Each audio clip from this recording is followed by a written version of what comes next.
So I'm Safruti. I'm going to talk about social login. I'll go in a little bit about what specifically I'm going to talk about within social login and how we can make it more practical. So just a little bit about who I am. I'm the founder and CTO of Perimeter X. We're doing behavioral-based web protection. So we're protecting websites from automated attacks. And a lot of the factors that I'll talk about from social login is the benefits or the perceived benefits or the risks when you as a site or an application are utilizing some third-party login or social login. So what I'm not going to cover in this talk, especially given the conference, I'm not talk about potential vulnerabilities and threats for OAuth 2 and OpenID. I'm not talking about the risk of putting all your eggs in one basket and what happens if you crack into that basket or if you manage to get that, or something like the Yahoo leak and the potential for if people were using the Yahoo ID. So I'm not going to cover that.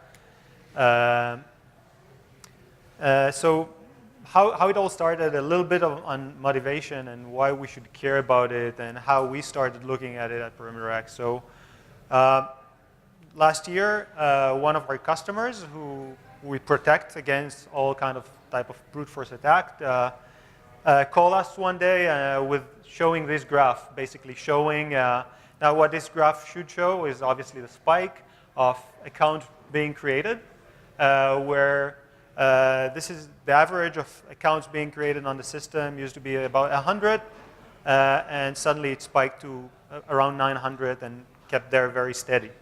They're saying it's obviously automated. You're protecting our login. How come you're not detecting it? What's going on here? Well, looking into that, what we found out that when you look at their login page, there are two routes. One for a bot trying, once they start enabling us, bots going through the regular account creation, user password, creating it. We're deployed there on that path, and it failed. But when social login was used, basically the underlying assumption is that Google and Facebook will know to verify that you're a human. They won't let you create an account if you're not. So no point on deploying any mechanism or any protection on that route, which was obviously wrong, and led to all these accounts created using vulnerabilities or potential vulnerabilities and attacks using social login credentials. We'll go into more details, and this brought us to figuring out what's the risk there. How should you deploy or how should you utilize a social login when you are building an application? Some other potential, once you do that, what's the risk with doing that? So again, it could be used to deploy a botnet or to distribute malware, basically. In many cases, basically, what can you do? What permissions can you do on that application once you logged in? If it's, for instance, Dropbox or Box, having file sharing, if you use the social login credentials to do that, you can potentially distribute malware in a very hard to trace way because every user will have their own malware distribution, a very efficient distribution way. We've seen cases where people's account would be hacked through their Facebook or other social profiles and create profiles on dating sites, and the botnet will basically collect attribution from the dating sites or other sites for people registering. Now, obviously, using Facebook or something like this, I can create a very reliable profile. I have the name, I have photos, I have friends. I can really create a highly reliable profile, not good for the user. I know I wouldn't want my profile to be on a Russian dating site. And also not good for the dating site who is paying for not real users.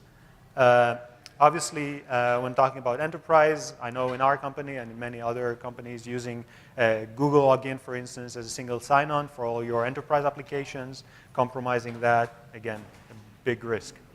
I'm happy to talk later on sidetracks on the interesting methods they utilize in the botnets, but again, this is more about like how can you do that and what can we do.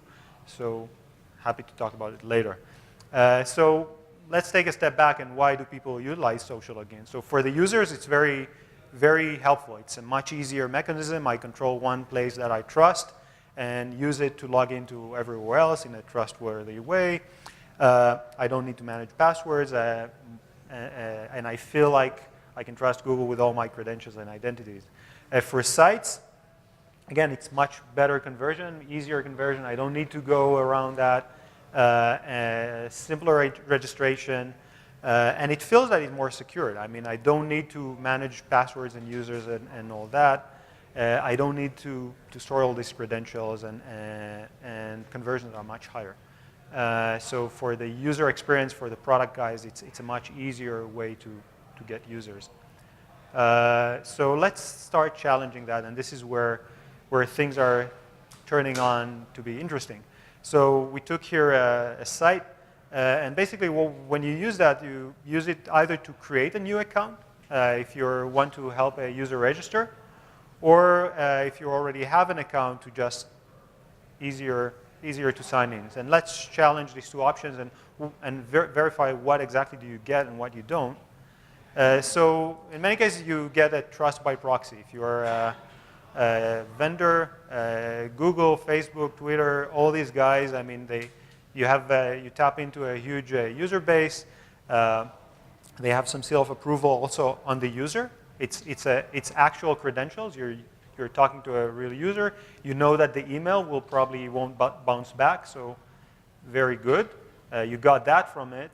But typically when you log in, if you opt for that, which is the default, you're basically logged in for 30 days. You won't need to, the user will not need to introduce a password.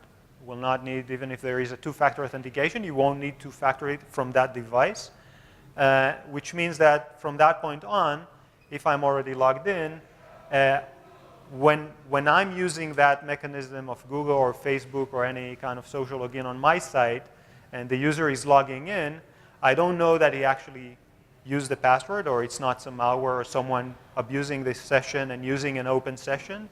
I don't know if it's someone I can trust. I know it's legitimate credentials, but I don't know much more than that. So this is one risk and one path that we saw that many cases are in many places users are overlooking it. The other part, which you would assume is more strict, is the create new account. Basically, when you click that, usually you'll have a pop-up message showing something. So in order to elaborate on the risks and the figuring out exactly what you get from the vendors, we ran, I won't do the demo, but basically I built two Chrome extensions, one to work around Facebook login, one to work around Google login. And I created a mock-up website that basically trusts that to create an account. What this extension will do is, again, this is for Facebook. Once the user is logged into Facebook, and the reason you need to do that is that Facebook will validate that the token exchange on OAuth is coming from a Facebook origin. So the request, the XHR request or whatever of the, I want to approve this application needs to come from a Facebook session, from a Facebook window. So the extension will quietly wait until the user will visit Facebook. And once it's there, it will basically send a get access to app from Facebook, which will typically result in that. But when you're doing it, you can do just the XHR. You don't need to display the image. The user actually does not see anything. So everything is just an XHR request. You get a request, you get the data. From the data, actually, you process the user parameter and you structure a post request to grant access to your app. You know in advance what app, the ID of the app on the store. And by doing that, Facebook basically grants you access. So once the user is logged in, the extension is doing everything in the background, creates an account on that third-party application. And again, the application didn't see anything. The application basically did not verify, approve, did not see a request from the user. But the next time the user will go into the application, will not say create an account, will just say login, and the application will work with Facebook and say, okay, is this user verified? Did this user approve my application to access to Facebook? Facebook will say yes, they will be happy, and you can work on.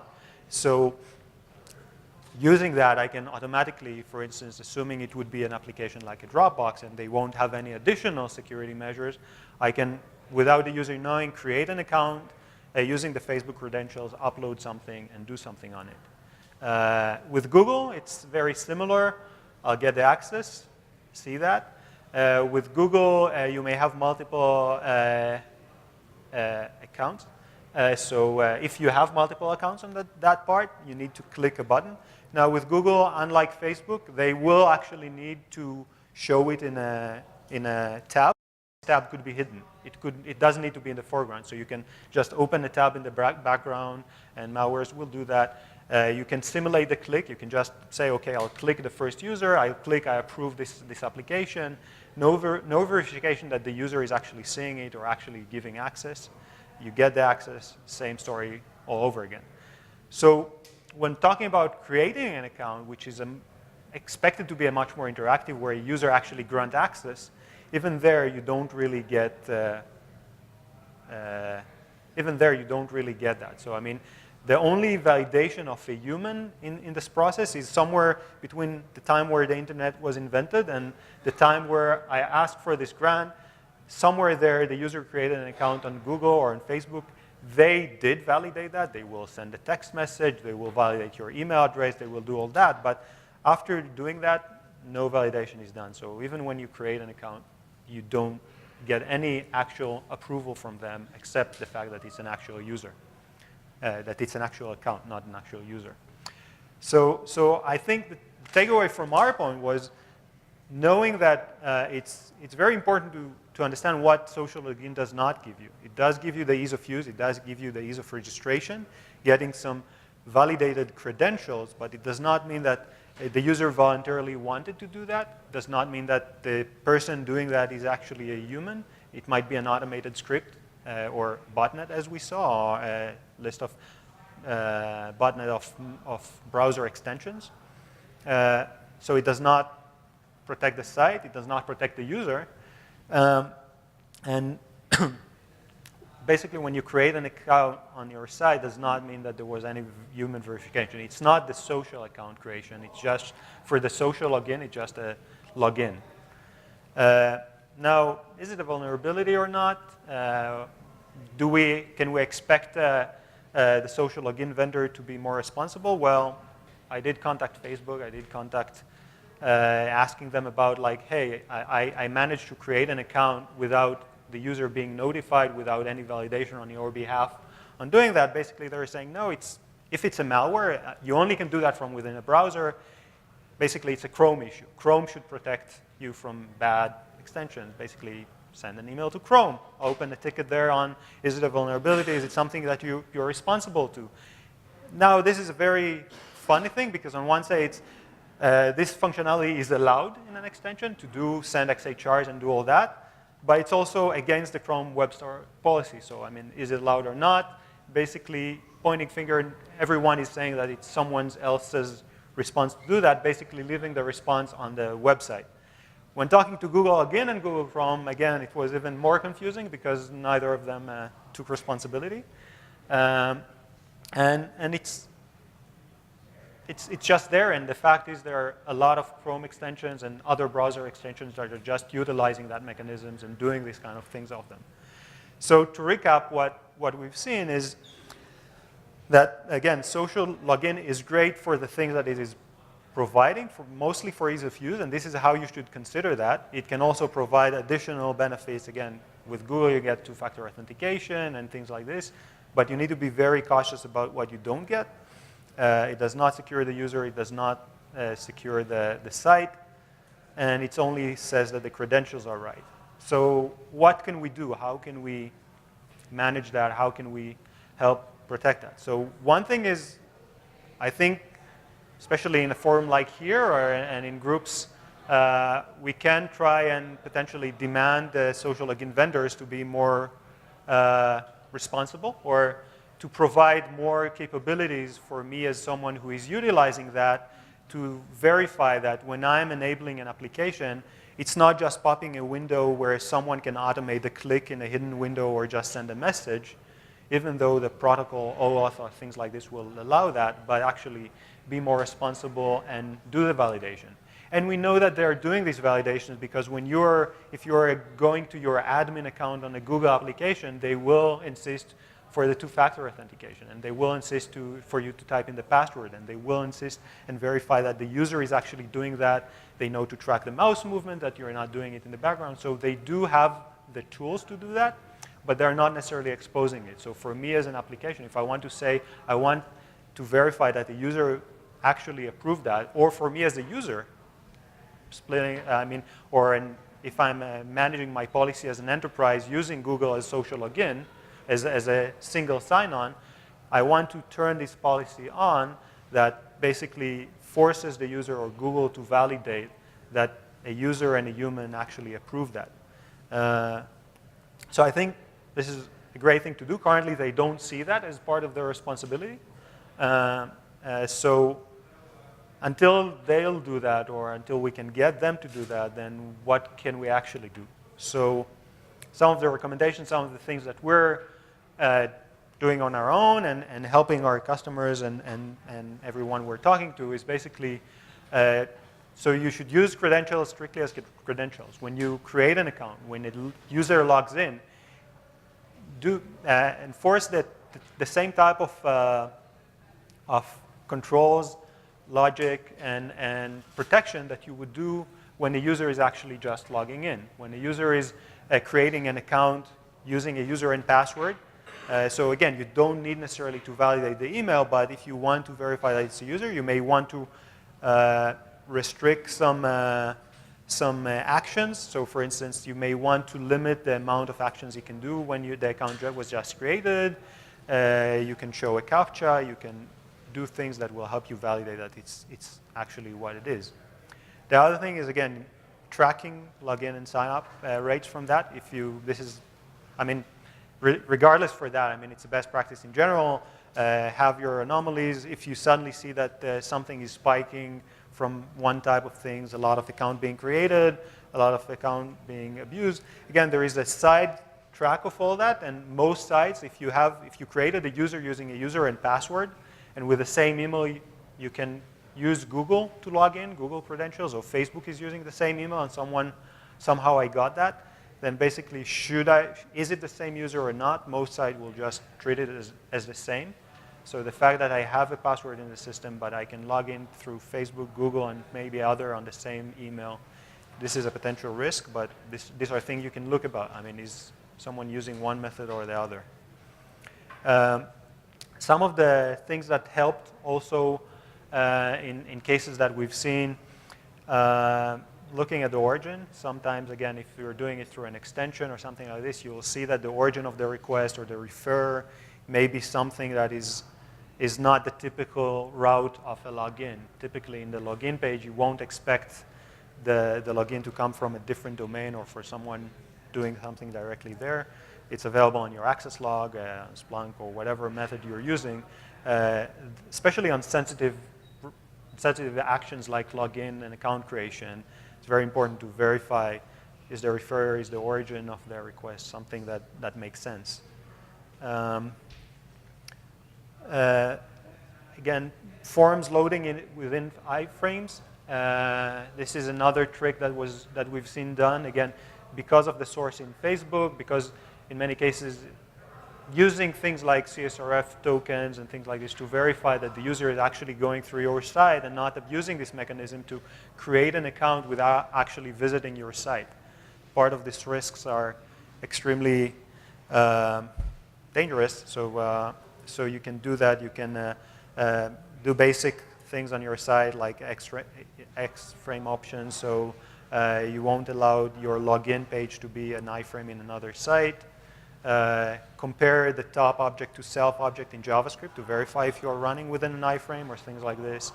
An extension may be running you or something like that. So these are kind of things. And again, the main thing is it's pretty crazy out there, and the attackers are usually motivated by money. It's not like someone who is specifically after you. So if they find a way where they can use the login to create account and benefit from your site, and so you're enforcing some security measures, they won't necessarily fight you on that. They will just use the same trick and find the next guy who is offering a similar service and will attack them. So in many cases, it's just important to be a little better than the rest and fend away some of the attackers. It's not the best strategy in life, but in many cases, it's good enough. So with that, I'll leave some time for questions. That's it. Yeah. So you said you weren't going to talk about the botnets that you'd seen, but can you give us an idea of statistics, counts? Okay. How big of a problem is this really? So it is a huge problem. We're scanning constantly. So first of all, the fact is that the Chrome store or browser extension stores are highly inefficient in fending them off. We've seen it looks like a very broad, so we're seeing it's highly, a massive amount of browser extensions. I mean, as number of extensions and deployment, these extensions are abusing the login of Facebook and all that, both to distribute. So once they trick you to get an extension that is potentially offering a legitimate service, and sometimes it will actually do that, but behind the scenes it will use that. So, and we've seen them either to distribute that botnet and then do attacks, and the attacks could be click fraud, marketing fraud, but it could also be just additional distribution of things. We've seen them ranking basically they're using the Google login also to rank their own Chrome extension on the Chrome store, and that, again, Google is not detecting that. It's someone automatically ranking them, writing a review. So, I mean, it's a huge phenomena, and we have scanners that are scanning the Chrome store to identify them. You see that there are many of them that are basically originating from the same software or malware house. They're extremely smart because they usually will get the payload from the network. So it's a very simple extension that will download a big JavaScript payload, usually a week or so after it's installed, and will basically get controls from and commands from there. They're using other mechanisms as well, but extremely sophisticated and big. Okay. Cool. Sure.